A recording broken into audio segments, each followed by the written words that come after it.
যদি আপনাদের এরকম পাসওয়ার্ড থাকে সেই পাসওয়ার্ডটাকে একটু ইউনিক কিভাবে রূপ দিবেন সেইটাই আজকে দেখাচ্ছি। তো প্রথমে উইন্ডোজ এবং আই বাটনে ক্লিক করুন। আই বাটনে ক্লিক করার পর আপনাদের সামনে এরকম সেটিং এ নিয়ে যাবে। সেটিং এ যাওয়ার পর আপনারা এখানে অ্যাকাউন্ট সেটিং এ চলে যান। অ্যাকাউন্ট সেটিং এ চলে যাওয়ার পর আপনারা এখানে দেখেন সাইন ইন অপশনে ক্লিক করার পর আপনারা এখানে দেখেন পিকচার পাসওয়ার্ডে ক্লিক করেন। ক্লিক করার পর আপনারা অ্যাড অপশনে ক্লিক করুন। অ্যাড অপশনে ক্লিক করার পর আপনার যে পূর্বে পাসওয়ার্ডটি দেওয়া আছে সেই পাসওয়ার্ডটি এখানে দিয়ে দেন। দিয়ে দেওয়ার পর আপনারা এখানে দেখেন চয়েস পিকচারের উপরে ক্লিক করুন। ক্লিক করার পর আপনার ডেস্কটপ থেকে যে কোনো একটা পিকচার এখান থেকে সিলেক্ট করে দিন। সিলেক্ট করে দেওয়ার পর আপনাদের সামনে এরকম পিকচারগুলো ওপেন হবে। ওপেন হওয়ার পর আপনারা এখানে দেখেন ইউজ পিকচার, সেই ইউজ পিকচারের উপরে ক্লিক করুন। এখানে বলছে যে 1 2 3 আপনার পিকচারের উপরে 3টা ক্লিক করবেন যে কোনো জায়গায়। এইভাবে একটা ক্লিক, 2টা ক্লিক, এই ধরেন এখানে একটা ক্লিক, 3টা ক্লিক করবেন। 3টা ক্লিক করার পর এখানে আপনারা স্টার্ট নাও দেখেন, স্টার্ট নাও এর উপরে ক্লিক করে দিবেন। ক্লিক করে দেওয়ার পর আবার সেম ভাবে একটা ক্লিক, 2টা ক্লিক, 3টা ক্লিক দেওয়ার পর আবার আপনারা স্টার্ট নাও ক্লিক করে দিবেন। এইভাবে ক্লিক করে দেওয়ার পরেই যখন আপনারা দুইবার ক্লিক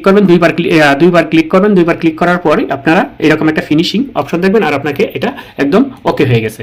যখন এখন সেট হয়ে যাওয়ার পর আপনারা উইন্ডোজ আর এল এ ক্লিক করেন। উইন্ডোজ এল এ ক্লিক করার পর আপনাদের সামনে এরকম পিকচারটা চলে আসবে। এখন আপনারা কি করবেন, এটা লগইন করার জন্য আপনারা এর আগে যে জায়গায় ক্লিক করছেন এভাবে জায়গায় আবার এভাবে 3টা ক্লিক করবেন। 3টা ক্লিক করলেই এভাবে ওপেন হয়ে যাবে। যদি প্রতিনিয়ত এরকম টিপস পেতে চান তাহলে অবশ্যই আমাদের চ্যানেলটি সাবস্ক্রাইব করে আমাদের সাথে থাকুন। ধন্যবাদ সবাইকে।